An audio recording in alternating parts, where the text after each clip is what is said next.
ఊర్మిళ, మాది ఛత్తీస్గఢ్ లో ఉంటాము. పలాస మా ఊరు. ఫోన్ లో పరిచయం అయ్యి మాకు మ్యారేజ్ కోసమని మా ఇంటికి వచ్చారు.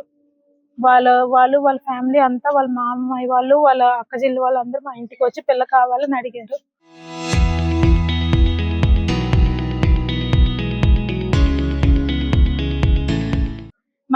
మేము ఆ టైంలో ఎవరో తెలియదు అని మేము ఆగితే అప్పుడు ఇంకా అన్నారు మాకు ఏటొద్దు పెళ్లి చేయండి. అప్పుడు మేము వాళ్ళకి ఎంతరు కట్నం ఇచ్చి డబ్బులు ఇచ్చి పెళ్లి చేసుకోము ఇక్కడికి వచ్చాము. అంతవరకు బాగా ఉన్నారు. తర్వాత అంటారు ప్రెగ్నెన్సీ వచ్చిన నుంచి అంటారు పెళ్ళైన వెంటనే ప్రెగ్నెన్సీ వచ్చింది. ప్రెగ్నెన్సీ వచ్చిన నుంచి నాకు చాలా ఇబ్బందులు పెట్టారు. కొన్నిసార్లు బిడ్డ నా బిడ్డ వాళ్ళ బిడ్డ కాదని మాట్లాడారు. నాకు అంత ఇంకెవరో బిడ్డలాగా మాట్లాడారు. అప్పటికి నన్ను డిఎన్ఏ టెస్ట్ చేయించుకొని తెలిసిపోద్ది. ఎందుకు ఆ తర్వాత అంటారు చాలా ఇబ్బందులు పెట్టారు. దానివల్ల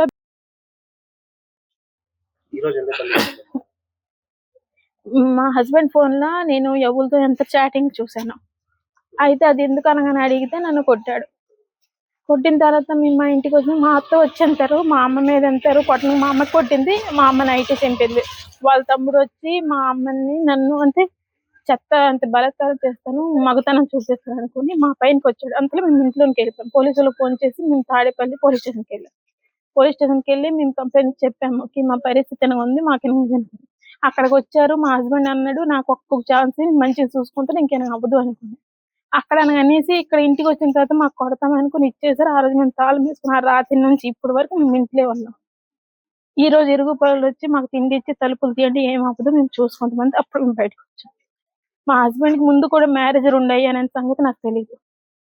అది కూడా నాకు తెలిసి నేను అడిగితే నాకు ఒక్క మ్యారేజ్ అయింది, ఆ పిల్లంతా 2 రోజులు ఉండి వెళ్ళిపోయిందామని చెప్పారు. కానీ 2 మ్యారేజ్లు ఇది 3వ మ్యారేజ్ అని నాకు తెలియదు.